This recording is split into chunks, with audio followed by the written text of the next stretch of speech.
Hey friends, we are back with another book review. Today we are talking about Undeniable: How Biology Confirms Our Intuition That Life is Designed by molecular biologist Dr. Douglas Axe. Let's jump in.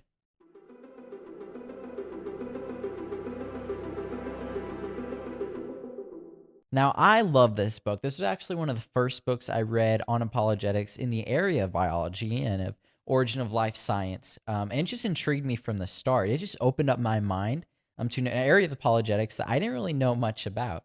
In it, Douglas Axe is explaining his experience and story working in the realm of molecular biology, conducting experiments, and also asking big philosophical questions. It also made him think about views on the origin of life and how modern and contemporary scientific discoveries about the quality and complexity of life point to and support this design intuition.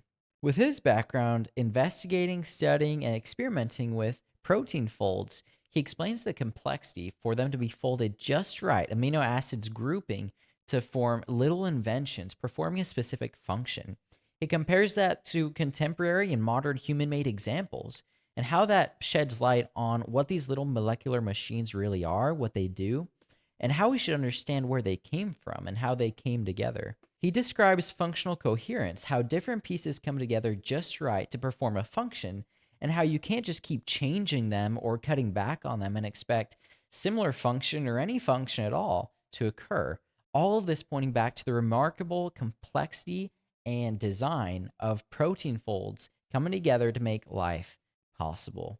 Reflecting on the incredible design and complexity of protein folds, Dr. Axe explains that to expect significant change to come across new function is incredibly unlikely and improbable and physically impossible, he goes so far as to say. And as such, to base a theory such as Darwinian evolution and common ancestry on this principle that protein folds have regularly changed, stumbled across new function, and resulted in new body types, resulting in all the disparity and diversity in life today, is nonsense. He argues that not even this amount of change can happen on protein folds in the history of the universe. And as such, if that can't happen, if that's unlikely, expecting this much change to happen is complete absurdity. Ultimately, bring his audience back to a design intuition that it seems like we're born with, that we just know that there must be a design behind it.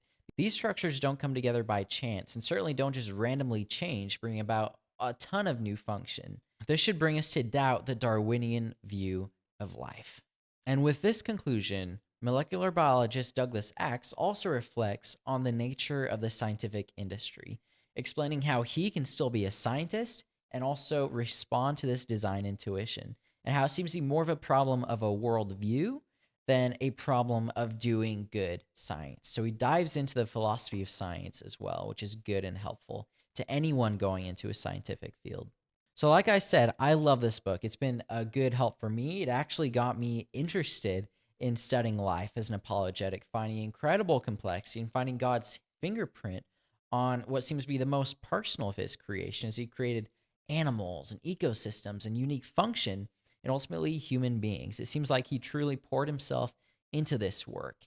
We see themes in his creation: comedy, drama, romance, as we do in every other area of intelligent designers creating artwork.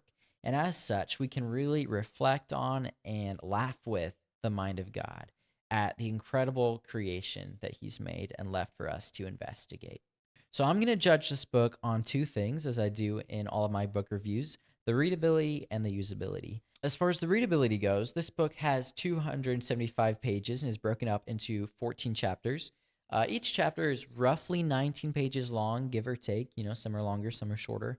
Which, if you know me, that's a little longer than what I personally like. I like my chapters to be anything between 8 and 10, maybe 12 pages, simply because I like to read several chapters in a sitting rather than being caught in a rush and maybe only be able to read half a chapter and then cut it in the middle. That being said, even though these chapters are a bit longer than what I generally enjoy reading, I really like the way that Douglas Axe designed this book, in that there are lots of pictures on the inside as well as graphics revealing main points that he wants you to remember. So the inside of the book is really attractive and user friendly. It's really helps you just dive into it, and the pages don't feel super dense or super long, which is nice. So I'm gonna give it a 4 out of 5. The chapters are a little longer than what I generally like reading, but I do really like the way the page looks and the information that it presents and the way it does that. So 4 out of 5 on readability. As far as usability goes, I'm also gonna give it a 4 out of 5. It's not gonna be your most practical book in saying, do this and this and this. But anyone in the science industry, I think, is gonna find this incredibly helpful in shaping a philosophy of how to approach your interest and engagement in the scientific community, while also holding Christian beliefs about the origin of life, about the design of life, that it's not just an accident, that we are seeking this design and the intention God had in life, and that actually promotes our science, that there's discovery to be made, there's function to be found, and that there is beauty in that. But I also really like his address to the average believer, that this calls us to find wonder in the world that God created. Don't just spend your days in this world, but truly find the wonder that God put in his creation. Go take a walk. Go see the things he's made. Go see the patterns. Go see the artwork, because it is truly wondrous. And you don't have to be a scientist to recognize that, though you can find this on each level, from the massiveness of the universe to taking a walk outside your front door to even the minute level of the protein fold. God has left his fingerprint and his wonder everywhere, pouring himself into the world that he's made. But also, it's just a great apologetic. I think that the complexity of life is my favorite apologetic that honestly has impacted my own belief the most, because I think it's the greatest example of information and function and invention on the planet, surpassing our own designs and inventions. And I think, as such, to claim that it came about from anything less than our own intelligence is nonsense. It's absurd. It must have come from something greater than our own minds and intellect. So I love this book. That gives it an 8 out of 10 rating. I definitely want to recommend that you go pick it up if you're interested in the subject of origin of life, science, and complexity. So I'll leave a link for you in the description below. I hope you go read it. If you want to see more book reviews, then definitely check out my playlist. Having said that, thanks for watching, and I'll see you guys next time.